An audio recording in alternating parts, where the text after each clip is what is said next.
Este segundo ciclo está marcado por la tesón y perseverancia de Carlos, quien no ahorró esfuerzos para lograr convencer al japonés Susumu Shingu, que al principio parecía no estar muy seguro de los planes de nuestro protagonista. Pero dejemos que él nos cuente la historia. Susumu Shingu lo conocí porque uno de mis hijos vio en París una película sobre él. La película era de un cineasta alemán que lo siguió durante 6 años, cuando Susumu Shingu quería instalar un pueblo eólico y visitaba las regiones más increíbles del mundo, el sur de Italia, México, Finlandia, Escocia, Turquía, y al final nunca consiguió convencer a nadie de hacer el parque eólico, pero entre tanto se mostraba la poesía de esas obras del viento que eran fantásticas. Mi hijo me dice, che, mira esto para hacerlo tiempo. Bueno, y ahí empezó una tortura. Le escribí una carta, un mail, diciéndole que estaba en Uruguay, que tenía un parque de esculturas, pero también era empresario y que acá había mucha energía eólica. No me dio ni 5, no me contestó. A la segunda, no me acuerdo. Bueno, tardé 2 años en que me diera bolilla. En realidad fue Leandro Ehrlich que me dijo, ¿por qué no te contactás con la embajada argentina? Que hay una chica en Tokio, hay una chica japonesa en la sección cultural que habla perfecto castellano, perfecto, obviamente japonesa. Entonces llamé a la embajada, el secretario cultural, probablemente eso me ayudó un poco. Yo lo conocía de París, de la embajada argentina en París. Bueno, pero usted sabe, los maestros hay que presentar, no sé qué. Y se me ocurrió también llamar a la embajada del Uruguay. Y ambos le escribieron a Susumu Shingu y Susumu Shingu me escribió al día siguiente. Es un tip para alguien que anda buscando cosas en países muy lejanos, piensen en las embajadas. Bueno, a partir de ahí la historia es más larga porque después volvió a no darme pelota, no estaba interesado, pero terminé un día entendiendo que tenía un departamento ni más ni menos que en París. Con lo cual lo llamé por teléfono, lo invité a almorzar al día siguiente y al final del almuerzo ya éramos amigos, ya le había reprochado y lo cargaba porque le decía que se había asustado cuando recibía carta de la embajada y que por qué no me había vendido, porque yo en parte de la historia, como no me daba ni 5, le propuse comprarle una obra, simplemente. Y me dijo que esa obra era efímera, lo cual no era cierto. Le digo, ¿cómo me dijiste que era efímera? De verdad que nos terminamos haciendo amigos, al punto tal que al mes Virginie y yo estábamos en Japón y a los 2 meses Susumu y Yasuko, su mujer, estaban en Uruguay.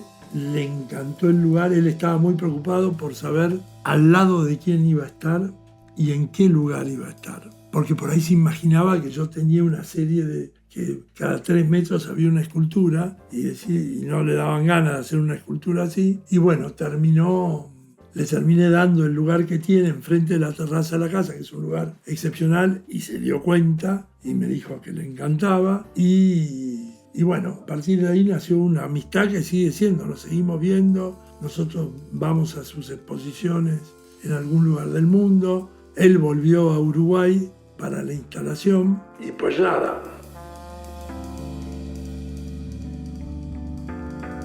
Theo Jansen es este personaje tan particular porque es un físico que en Holanda es de La Haya y de Delft, que tienen la playa muy difícil de pronunciar, Scheveningen o algo así, y él desde hace 30 años o un poco más empezó en la playa a divertirse jugando con estos objetos que en realidad para él son animales. Él espera que se considere que él dejó en este planeta una raza de animales, una nueva raza de animales. Y son realmente fantásticos, son estos animalitos. Cuando vi, enseguida, apenas vi, la primera vez que vi algo de Theo, dije, esto es para hacer Timbo. Me resultó muy fácil entrar en contacto con él, porque finalmente era amigo de la infancia del hermano de Pata Andrea, con lo cual no me costó nada. Hola, ¿qué tal? Tim, boom. Bueno, voy la semana que viene. Me recibió, me mostró, almorzamos juntos y me explicó que él no hacía esculturas. Él hacía animalitos que caminaban en la playa. Le digo que ya sabía, pero que, bueno, podían figurar un poco como esculturas o caminar por camino. No, me dijo, camino no, tiene que ser una playa. Entonces, al final del almuerzo, que fue bastante acompañado por vino, creo que era la segunda botella, le dije, bueno, yo te hago una playa y vos me haces los animalitos. Y así fue, él se enganchó enseguida en el proyecto. Dice que soy su coleccionista más importante en el mundo, cosa que todavía no estoy seguro que sea así, pero es probable porque él no vende esas obras. Las usa para hacer sus experimentos y para hacer exhibiciones. Vive de exhibiciones y de los productos laterales porque publica libros y hasta hay juegos con estos animalitos. Hay un programa de Los Simpsons donde aparece él con los animalitos, o sea, es ahí donde digo que es muy conocido y que nadie lo conoce. Y bueno, lo mismo, vino una primera vez a instalar, creo que eran 2 de los 4 animalitos que tenía, 2 o 3. Se quedó una semana, se entendió fantástico con Rocha, no sé en qué idioma. Parecía una película de Jim Jarmusch donde cada uno hablaba su idioma. Se enamoró del lugar, nos entendimos súper bien, cantamos juntos canciones inesperadas, es absolutamente cierto, fue muy divertido. Y al cabo de un tiempo le hicimos una playa, obviamente, playa que tuvimos prueba y error que hacer 2 veces más porque se limpiaba toda la arena. Hoy ya está estabilizada. Edgardo hizo, porque había que guardar los animalitos, más bien protegerlos para que nadie se los lleve, para que estén encerrados, y también para protegerlos de un sol permanente.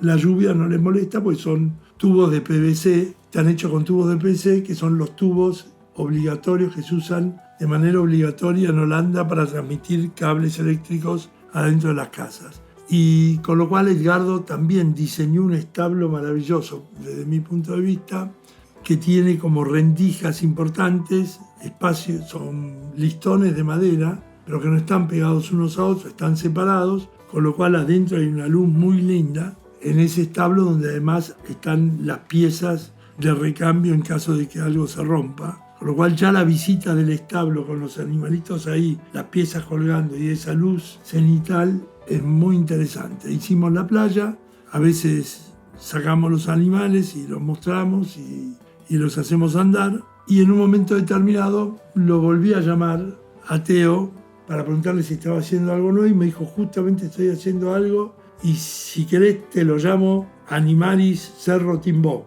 porque él llama a todos con un nombre latino. En función de eso vino una segunda vez. Es muy interesante lo que hace porque de verdad él lo ve como que está creando un animal.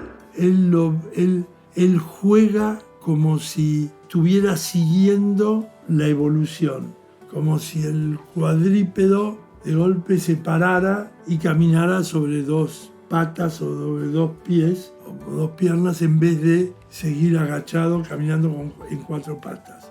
Y eso es el juego que establece con los animalitos que van evolucionando. Fue muy lindo cuando vino, fue justo antes me acuerdo que se volvió corriendo el 15 de marzo del 2020, cuando se empezaban a cerrar las fronteras. Creo que el avión que tomó fue el último, el anteúltimo vuelo a Europa. Y era muy lindo porque hice coincidir a Susumu Shingu. Susumu Shingu vino unos días antes, Teo vino unos días después, y en el medio estuvieron juntos 2-3 días. Y fue muy divertido porque tenemos películas donde Teo está ahí ayudando a instalar la obra de Susumu Shingu. De casualidad, Leandro Ehrlich andaba por ahí y lo llamamos Juan Solanas, que hacía la película, y yo, con lo cual pasamos un fin de semana fantástico. Juan Solanas, Teo Jansen, Susumu Shingu y Leandro Ehrlich acá en Cerro Timbó. Teo es un poeta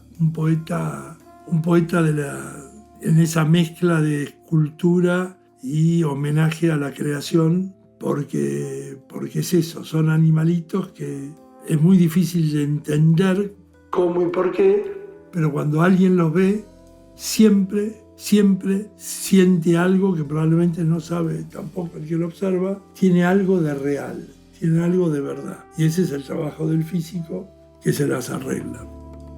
Antonio López es otro de los personajes muy conocidos y no tan conocidos, como decía, en el mundo español es famosísimo, sobre todo, bueno, en particular por su pintura y el prestigio que tiene y las obras que hay en España y también por anécdotas, como que, por ejemplo, se le encargó el retrato de la familia real, creo que tardó 15 años o algo por el estilo.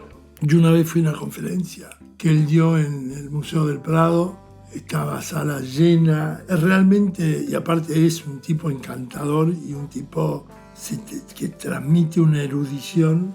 Y bueno, yo también lo conocía por el lado cinéfilo porque hubo una película en los años 90, creo, de Víctor Erice, que se llamaba El Sol del Membrillo, que es una película quizá también conocida solo por cinéfilos, pero muy conocida, donde hay un pintor que pinta un árbol, un membrillar, y que cada día lo va pintando y que como las ramas, a medida que las frutas van creciendo, caen un poco, él hace marquitas en el árbol, o sea, de una precisión, es un pintor realista. Y bueno, el pintor era él, Antonio López, el de la película que yo había visto muchos años antes.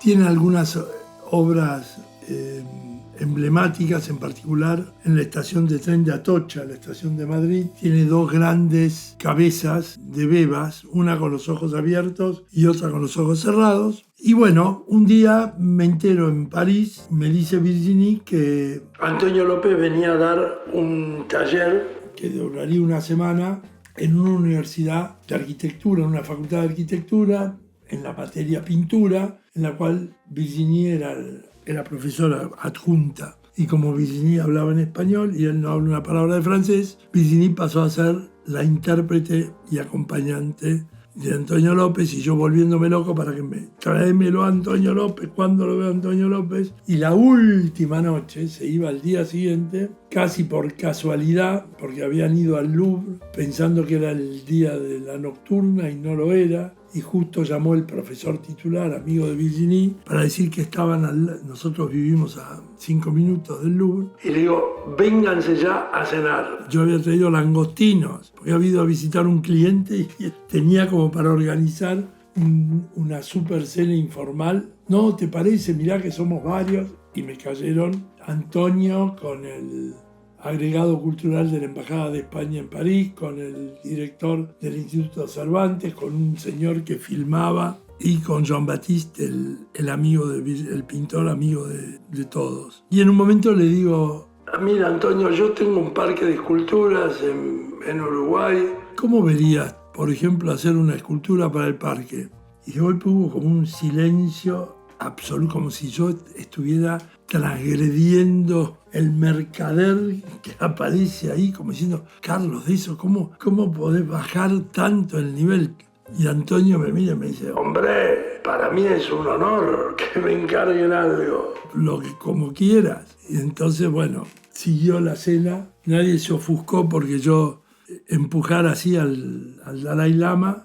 Y al lunes siguiente lo llamé por teléfono y le digo, Antonio, yo lo que te decía era verdad. ¡Hombre! Yo también. Entonces, bueno, la semana que viene estoy en Madrid. Y así fue, nos fuimos con Virginie a Madrid, a donde ahora vamos. Yo voy 2 veces por año, desde hace ya 5 años, siempre porque llevó tiempo todo y porque después quedamos amigos y seguimos viéndonos. Y la primera vez, en el primer encuentro, fui con el libro. Antonio lo miraba y me decía, pero yo no tengo nada que ver con todo esto. Bueno, qué sé yo, puede ser. Y bueno, como ya conté algunas veces, nos dijo, bueno, vengan mañana al atelier de vuelta. Ya habíamos estado en el atelier y después nos habíamos ido a comer, como dicen allá, al mediodía. Y cuando vamos, dice, me parece que tengo una idea que pueda andar bien. Las 2 caras de bebas, para ustedes, para ese mundo nuevo que es Europa, yo la voy a hacer